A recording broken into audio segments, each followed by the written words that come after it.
King David writes that when the Jewish people will be redeemed, we will be redeemed as dreamers. What do you mean we would be like dreamers?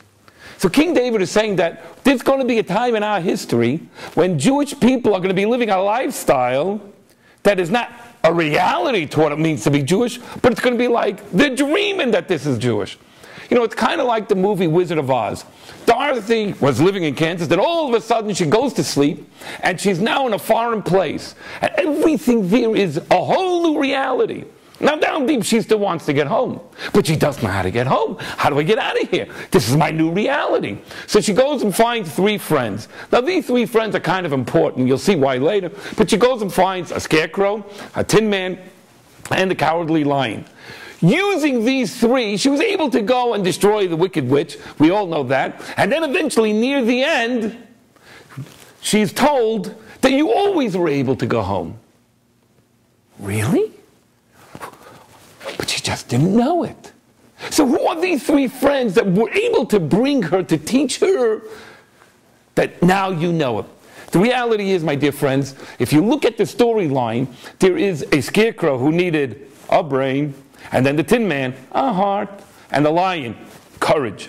Each one of these 3 represents something major to who we are as Jewish people. You see, many Jewish people, when they think about Judaism, they think about it as, hey, I eat my bagels and lox, I'm cool. Hey, I chum it up with Jon Stewart. Hey, that's my Judaism. Couple of Yom Kippur jokes. And that everybody thinks is, hey, I'm a good Jew, you know, come on, you know, my dad, I take him, buy him bagels when I'm in New York. And you're dreaming. You're in a world and you don't know how to get out of it. You're in your own munchkin land. And you're saying, well, that's my Judaism. Well, what more there is to Judaism? Well, in order to learn how to get out of that dream, you got to start using your mind. You got to fill it up with Torah thoughts. Your heart. Does your heart have thoughts and love for God in a way of Jewish? Like, are you able to pray? Are you able to go into a sin? Can't even read Hebrew. Rabbi, you want me to pray? What about the courage to do something like really Jewish? Like, whoa, am I going to go and suggest to my friends? I'm in Hollywood. You think I'm going to go and suggest to my friends, let's go to a kosher restaurant and have lunch or dinner? Of course not. I don't got the courage. You see, they don't care as long as the food is good. And there's so many kosher restaurants in wherever you're living, and all you have to go and say is, guys, I got this great restaurant. It doesn't even look Jewish, but it's kosher. That's courage.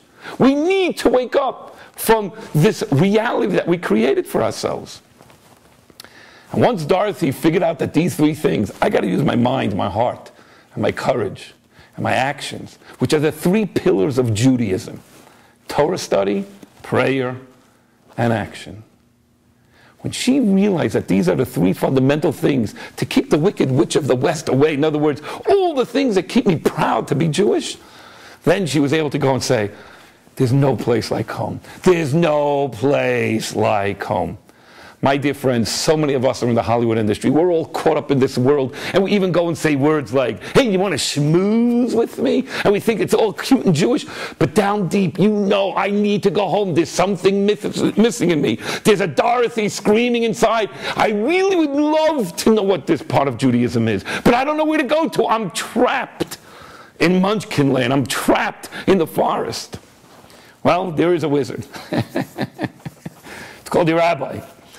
My dear friends, if you really want to go and take some time and say, Rabbi, would you please study with me? Would you like to talk to me on the phone and say, Rabbi, I would love you to just explain something. I would love to learn how to read Hebrew. Rabbi, could you please show me one thing in Judaism that I can do? You see, a lot of people think it's all or nothing. Not true. You got to start somewhere. Even if you did one Jewish thing from today on, that's a lot more than you're doing for most of your life. It's not all or nothing. But you got to click those heels and eventually say, there's no place like home.